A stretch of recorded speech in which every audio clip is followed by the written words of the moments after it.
Hello viewers, welcome to filmi craft. நான் உங்கள் அருண். இந்த எபிசோடில் நம்ம பார்க்க போகிற படம் 2007 ஒரு அமெரிக்கன் ட்ரெயின் ட்ராமாவாக வெளியான before the devil nose your date. இப்போ அந்த படத்துடைய ஒன்லைனர் என்ன அப்படின்னு நம்ம பார்த்துடலாம். அண்ணன் தம்பி ரெண்டு பேரும் சேர்ந்துக்கிட்டு அப்பா நடத்துகிற ஒரு வைர நகைகளை விற்கக்கூடிய ஒரு கடை. அந்த கடையிலிருந்து நகைகளையும் பணத்தையும் கொள்ளையடிக்கணும் அப்படின்னு சொல்லி ரெண்டு பேரும் சேர்ந்து பிளான் பண்ணுறாங்க. இவங்க எடுத்த காரியத்தை வெற்றிகரமாக இறுதியாக முடிச்சாங்களா இல்லையா, இதுதான் படத்துடைய ஒன்லைனர். இப்போ படத்துடைய டீட்டெயில் ரிவ்யூக்கு போகலாம். இந்த படத்துடைய கதையை நமக்கு படமாக எப்படி காமிக்கிறாங்களோ அதே ஆர்டரில் நான் சொன்னேன் அப்படின்னா கண்டிப்பாக உங்களுக்கு அது கன்ஃபியூஸ் ஆகிடும். அதனால ஒரு கதையை எப்படி சொன்னால் உங்களுக்கு ஈஸியாக புரியுமோ அந்த மாதிரி இந்த கதையுடைய ஒரு அவுட்லைன் மட்டும் நான் கொடுக்குறேன். அப்போ தான் படம் பார்க்கும்போது உங்களுக்கு அந்த இன்ட்ரெஸ்ட் இருக்கும். இப்போ கதைக்குள்ளே போகலாம். கதையில் ரெண்டு நபர்களை காமிக்கிறாங்க. ரெண்டு பேரும் கூட பிறந்த அண்ணன் தம்பிங்க. அண்ணனுடைய பேர் ஆண்டி, ரொம்ப கோபக்காரரான ஒரு மனுஷன். தம்பியுடைய பேர் ஹேங்க், ரொம்ப அப்புறாணி, இன்னும் சொல்ல போனால் பயந்தாங்கோலி அந்த நபர். அண்ணன் யார், நம்ம ஆண்டி ஒரு ரியல் எஸ்டேட் கம்பெனியில் வேலை பார்க்குறாரு, ஃபினான்ஸ் டிபார்ட்மெண்ட்டுக்குள்ளே. இந்த வரவு செலவு கணக்குகள் எல்லாத்தையும் பார்க்கக்கூடிய ஒரு நபர் அவர் தான். இருந்தாலும் அவருடைய சொந்த பிரச்சனை, அதனால் இவர் அக்கௌண்ட்டெல்லாம் அங்கங்கே கொஞ்சம் கை வைக்கிறாரு. பத்தாவதுக்கு இவர் கொஞ்சம் ட்ரக் அடிக்ட் வேறு. இந்த போதைப் பொருள் அதிகமாக இவர் யூஸ் பண்ணுறாரு. அப்படிங்கிறனாலேயே ஆஃபீஸ்லேயுமே இவர் மேலே நம்பிக்கை குறைஞ்சிக்கிட்டே போகுது. இது அஃபீஷியலாகவும் பல பிரச்சனைகளை அவருக்கு கொண்டு வருது. இதன் காரணமாக நமக்கு பணமும் இல்லை, நம்ம எப்படியாவது சீக்கிரம் செட்டில் ஆகணும், பிரேசிலுக்கு போய் நம்மளுடைய மனைவியோட செட்டில் ஆகிடணும் அப்படிங்கிறது இவருடைய பிளானாக இருக்குது. இப்போது நம்மளுடைய தம்பி யார், ஹேங்க், இவருக்கு ஏற்கனவே கல்யாணமாகி கிட்டத்தட்ட ஒரு 11-12 வயசில் ஒரு பொன் குழந்தையும் இருக்கிறா. ஆனால் இவருக்கு டிவோர்ஸ் ஆகிடுது. இப்போ மனைவியும் இவருடைய பொண்ணும் தனியாக இருக்கிறாங்க. ஹீரோ மட்டும் அப்பப்போ ஏதோ வீட்டுக்கு வந்து பார்க்குற மாதிரி பார்த்துட்டு போகிறாரு. இருந்தாலும் டிவோர்ஸ் பண்ணிவிட்டு அப்படியே கம்ப்ளீட்டாக போயிட முடியாது இல்லையா, ஒரு சில செலவுகளெல்லாம் இவர் தான் ஏற்றுக்கிறணும். அதுக்காக அந்த பணத்தை குடும்பத்துக்கு கொடுக்கறதுக்கே இவரால் முடியலை. அந்தளவுக்கு தடுமாறக்கூடிய ஒரு ஃபினான்ஷியல் பொசிஷன் இவருக்கு. இப்படி ரெண்டு பேருடைய நிலைமையுமே நமக்கு ஏதாவது கொஞ்சம் பணம் வந்தது அப்படின்னா தான் நம்மளுடைய லைஃப்பில் இருக்கிற பிரச்சனைகள்லேருந்தே நம்ம தப்பிக்க முடியும். அவ்வளவு பிரச்சனை கழுத்து வரைக்கும் இருக்குது அப்படிங்கிற ஒரு நிலைமையில் இருக்க நபர்களாக தான் ரெண்டு பேருமே காமிக்கப்படுறாங்க. இப்படி இருக்கிற தருணத்தில் ஒரு நாள் அண்ணனான அந்த ஆண்டியான அண்ணன் அவர் கூப்பிட்டு விடுறார் தம்பியை. இங்கே பார், ஒரு விஷயம் நான் சொல்கிறேன், நம்ம ரெண்டு பேருக்கும் 1008 பிரச்சனை இருக்குது. இதில் இருந்தெல்லாம் தப்பிக்கணும்னா ஒரே ஒரு வழி தான் இருக்குது. ஆனால் அந்த வழியை நம்ம ரெண்டு பேரும் துணிஞ்சு பண்ணணும். நம்ம ஒரு கடையில் கொள்ளையடிக்க போகிறோம் அப்படின்னு சொன்னால் தம்பிக்கு ஒன்றுமே புரியல. என்ன சொல்கிறீங்க, கடையில் கொள்ளையடிக்க போகிறோமா அப்படின்னு. நான் தான் சொன்னேன், அவர் ஆரம்பத்தில் பயந்தாங்கோலின்னு. அவர் ரொம்ப பயந்து போயிடுறாரு. ஒன்றே சொல்கிறாரு, இங்கே பாரு, நான் உன்னை மிரட்டி ஒத்துக்க வைக்க என்னை தயவு செஞ்சு பண்ண வைக்காத, நான் சொல்கிறத மட்டும் நீ பண்ணு. நம்ம ஒரு கடையில் கொள்ளையடிக்க போகிறோம். அந்த கடையில் இருக்க வைர நகைகளாகட்டும் பணமாகட்டும் எல்லாத்தையும் எடுத்தால் நம்ம லைஃபே செட்டிலு. இருக்கிறத நம்ம ரெண்டு பேரும் ஆளாளுக்கு பிரிச்சுட்டு ஒரு பக்கம் பஞ்சாக பறந்துடலாம் அப்படின்னு சொன்னால், சின்ன வயசுலேருந்தே அண்ணனுடைய அந்த மிரட்டல் தோனிக்கு பயந்தே வளர்ந்த ஒரு நபர் தான் இந்த தம்பி. அதனால இந்த விஷயத்துக்கும் வேறு வழியே இல்லாமல் சரி அண்ணன் சொல்கிறத கேட்டு ஒத்துப்போன்னு சொல்லி ஒத்துக்கிறார். இப்போது சரி ஓகே, நம்ம எங்கே போய் கை வைக்க போகிறோம் அதை சொல்லு அப்படின்னா, அப்போ தான் அண்ணன் சொல்கிறாரு, நம்ம அப்பாவுடைய நகை கடையில் அப்படின்னா. தம்பிக்கு தூக்கி வாரி போடுது. என்ன சொல்கிற நீ அப்படின்னா, ஆமாம், நம்ம அப்பா ஏற்கனவே நகைகள் எல்லாத்தையும் இன்சூர் பண்ணி வச்சுருக்காரு. ஒன்று, அது நம்மளுடைய நகை கடை அப்படிங்கிறனால சாவியெல்லாம் எங்கே இருக்கும், சேஃப் லாக்கரெல்லாம் எங்கே இருக்கும், கடையில் யார் பார்த்துக்கிறதுக்கு இருப்பாங்க, இது எல்லா விஷயமும் நமக்கு கற்றுப்பிடி. அதனால அங்கே தான் நம்ம கை வைக்கிறோம் அப்படின்னு சொல்லி ஒரு பிளானை சொல்கிறாரு தம்பிக்கிட்ட.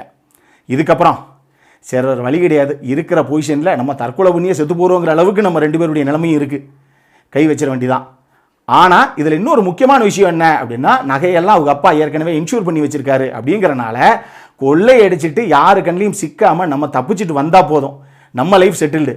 நகை திருடு போயிடுச்சுன்னு சொல்லி இன்சூரன்ஸ் பணத்தை அப்பா கிளைம் பண்ணி திருப்பியும் அவர் செட்டில் ஆயிடுவார், ஒன்றும் பிரச்சனை கிடையாது அப்படின்னு சொல்லி ஒரு திட்டத்தை கொடுக்குறார் கடைசியாக. இதுக்கப்புறம் அண்ணனும் தம்பியும் இவங்க போட்ட திட்டத்தை வெற்றிகரமாக முடிச்சாங்களா இல்லையா, இதுதான் படத்துடைய மொத்த கதையை. இந்த படத்தை பொறுத்தளவுக்கு எனக்கு ரொம்ப பிடிச்ச விஷயங்கள் என்ன அப்படின்னா, முதல் விஷயம் இந்த படத்துடைய எடிட்டரான டாமுடைய ஒர்க்கு. எனக்கு தெரிஞ்சு த கஃபின் இன் த மவுண்டன் அப்படின்னு சொல்லி ஒரு படம் நம்ம ரிவ்யூ பண்ணோம். அந்த படமும் ஒரு எடிட்டிங் இப்படியெல்லாம் பண்ண முடியுமா அப்படின்னு சொல்லி என்னை வியக்க வச்ச ஒரு படம். அதே மாதிரி இன்னொரு படம் அப்படின்னா இந்த படத்தை தான் நான் சொல்லுவேன். அப்படி ஒரு பிரில்லியண்ட்டான கட்ஸு ஒரு விஷயத்துலையும்.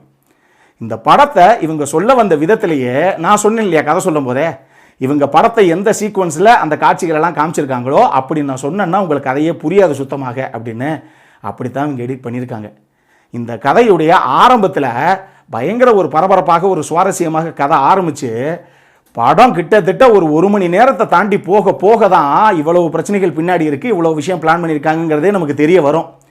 அது வரைக்கும் இவங்க என்ன பண்ணுறாங்க, யார் இது, யாரோ ஒருத்தர் வந்து இறக்கி விடுறாரு, இது யாரோ ஒருத்தர் கடையில் இருந்து போகிறது அப்படிங்கிற எதுவுமே நமக்கு புரியாத மாதிரி தான் அந்த படத்துடைய எடிட்டிங் பேட்டர்ன் இருக்குது. அவ்வளவு பிரில்லியண்ட்டாக பண்ணியிருக்கார் டாம் அப்படின்னு நான் சொல்லுவேன். ரெண்டாவது, இந்த படம் சிட்னி லுமெட்டுடைய படம். இதுதான் அவருடைய கடைசி படமாக. இந்த படம் 2007 அவர் எடுத்திருக்காரு. 2011 சிட்னி லுமெட் இறந்துட்டார். சிட்னி லுமெட் யார் அப்படிங்கிறது உலக படங்கள் பார்க்குற அவ்வளோ பேத்துக்கும், முக்கியமாக அந்த ஹாலிவுட் ரிலேட்டட் படங்கள், பழைய படங்கள் பார்க்குற அவ்வளோ பேத்துக்கும் தெரியும். தெரியாதவங்களுக்கு இப்போ நான் சொல்கிறேன். 1957 த 12 Angry Men படம் நம்ம ஏற்கனவே ரிவ்யூ பண்ண ஒரு படம் தான், தரமான ஒரு படம் அது. அந்த படத்துடைய டைரக்டர் தான் சிட்னி லுமெட். இதிலிருந்து நான் சொல்ல வர விஷயம் என்ன தெரியுமா, 57 வந்த படம் அது, 50 வருஷம் கழித்து வந்த படம் இது. ஸோ நம்மக்கிட்ட உண்மையாக சூப்பரான ஒரு கான்டென்ட் இருந்தது அப்படின்னா வயசு அப்படிங்கிறது ஒரு தடையே கிடையாது நம்மளுடைய திறமையை நிரூபிக்கிறதுக்கு. அப்படி ஒரு படம் கடைசியாக பண்ண படமே அந்தளவுக்கு பிரில்லியண்ட்டாக பண்ணியிருப்பார் சிட்னி லுமெட். மூணாவது, இந்த படத்தில் எனக்கு ரொம்ப ரொம்ப பிடிச்ச விஷயம் என்ன அப்படின்னா, இந்த படத்துடைய கதாபாத்திரங்களுடைய வடிவமைப்பு எல்லாமே அவ்வளவு சூப்பராக தாறுமாறாக கிளியராக டிஃபைன் பண்ணியிருப்பாங்க. இவங்க ஒரு விஷயத்தையும் முதல்ல எழுதும் போதே அவ்வளவு கிளியராக டிஃபைன் பண்ணதின் வெளிப்பாடாகத்தான் எடிட்டர் கிளியராக இதை கட் பண்ணி அவர் நினைச்ச மாதிரியெல்லாம் எடிட்டிங் டேபிளில் விளையாட முடிஞ்சிருக்கு. அதில் பெர்ஃபார்மன்ஸையும் நீங்கள் குறிப்பிட்டு ஆகணும். 2 பேருடைய பர்ஃபார்மன்ஸ் எல்லாருமே அற்புதமாக பண்ணியிருப்பாங்க. குறிப்பாக 2 பேருடைய பர்ஃபார்மன்ஸ், யார் இந்த அண்ணன் தம்பி, அண்ணனாக அந்த ஆண்டிங்கிற கதாபாத்திரத்தை பிலிப் சேமோர் தான் பண்ணியிருப்பார். அப்படி ஒரு ஃபென்டாபுலஸான ஆக்டருங்க. இந்த படத்தில் அவர் நடிக்கிறாருங்கிறத நம்மளால் நம்பவே முடியாது. மனுஷன் பேசிக்காகவே இப்படி ஒரு குணாதிசயம் இருக்கிற நபர் தானோ அப்படிங்கிற மாதிரி நமக்கு தோணும். அப்படி ஒரு ஃபென்டாபுலஸான பர்ஃபார்மன்ஸ் அவர்கிட்ட இருந்து. அதே மாதிரி தம்பியாக அந்த ஹங்க், அந்த கதாபாத்திரத்தை ஏற்று நடித்த ஈத்தன் ஹாக்குடைய பர்ஃபார்மன்ஸு, ஏற்கனவே அவர் ப்ரீ டெஸ்டினேஷன்லாம் வேறு லெவலில் பர்ஃபார்ம் பண்ண ஒரு ஆள் தான். ஹாலிவுட்டில் ரொம்ப ஃபேமஸாக, இன்னும் சொல்ல போனால் சரியான பர்ஃபார்மன்ஸை கொடுக்கக்கூடிய இன்னொரு ஹீரோ அவர் இந்த படத்துலையும் வச்சு செஞ்சுருப்பார் பர்ஃபார்மன்ஸ்லேயே. இந்த படத்தை பொறுத்தளவுக்கு இன்னொரு விஷயம் இங்கேயே நான் சொல்லிடுறேன். அது என்ன அப்படின்னா, த ஸ்கோர் அப்படின்னு சொல்லி ஒரு படம் நம்ம ரிவ்யூ பண்ணியிருக்கோம். ஒரு ஹைஸ் த்ரில்லர் படம் தான் அது. அந்த மாதிரி ஒரு ராபரி ரிலேட்டட் சப்ஜெக்ட், அந்த மாதிரி படங்கள்லாம் உங்களுக்கு பிடிக்கும், ஆனால் கொஞ்சம் ட்ராமா மோடில் இருந்தால் எங்களுக்கு ரொம்ப பிடிக்கும் அப்படிங்கிறவங்களுக்கெல்லாம் இந்த படம் ரொம்பவே பிடிக்கும். அதே மாதிரி ஒரு பேட்டர்னில் ரிலீஸ் ஆன ஒரு படம் தான் இது. இந்த படம் பரபரப்பாக ஆரம்பிக்கும். அதுக்கப்புறம் கேரக்டர் எஸ்டாப்ளிஷ்மெண்ட்டுக்கு இவங்க கொஞ்சம் டைம் எடுத்துப்பாங்க. இது ஒன்ஸ் எல்லாம் வந்ததுக்கப்புறம் எடிட்டிங்கில் இவங்க வைக்க ஷார்ட்ஸ் ஆகட்டும், அதை எந்த அளவுக்கு பிளேஸ்மெண்ட் பண்ணாங்கங்கிற விதமாகட்டும், இது எல்லாத்துலேயும் இந்த படம் நிச்சயமாக தனிச்சு நிற்கக்கூடிய சூப்பரான ஒரு படம் அப்படின்னு தான் நான் சொல்லுவேன். இது என்னுடைய சொந்த கருத்து. எனக்கு ரொம்ப பிடிச்ச படங்களில் இந்த படமும் ஒன்று. அடல்ட் கான்டென்ட்டை பொறுத்தளவுக்கு இந்த படத்துக்கும் ஃபேமிலிக்கும் சம்மந்தமே கிடையாது. படத்துடைய முதல் சீனே அடல்ட் கான்டென்ட்டில் தான் ஆரம்பிக்கும். அதனால் ஃபேமிலிக்கும் இந்த படத்துக்கும் சம்மந்தமே கிடையாது. ஆனால் இந்த அடல்ட் கான்டென்ட் ஒரு 2-3 சீன் வருது அப்படிங்கிறனால இந்த படத்தை மிஸ் பண்ணிடாதீங்க அப்படின்னு தான் நான் சொல்லுவேன். மெச்சூர்ட் அடல்ட்ஸ் இந்த படத்தை கண்டிப்பாக பாருங்கள். ஹெய்ஸ் த்ரில்லர் படங்கள்லாம் உங்களுக்கு பிடிக்கும் அப்படின்னா கண்டிப்பாக இந்த படம் உங்களுக்கு பிடிக்கும். குறிப்பாக நான் சொன்ன அந்த ஸ்கோர் படம் பிடிக்கும்னா இந்த படம் உங்களுக்கு பிடிச்சே தீரும். தைரியமாக பாருங்கள். இந்த படத்திற்கு ஃபில்மிகிராஃப்ட் கொடுக்கக்கூடிய ரேட்டிங் 7.5 அவுட் ஆஃப் 10. இப்போ நம்மளுடைய அடுத்த செக்மெண்ட்டான இன்ட்ரெஸ்டிங் ஃபேக்ட்ஸ் அபவுட் த மூவிக்கு போகலாம்.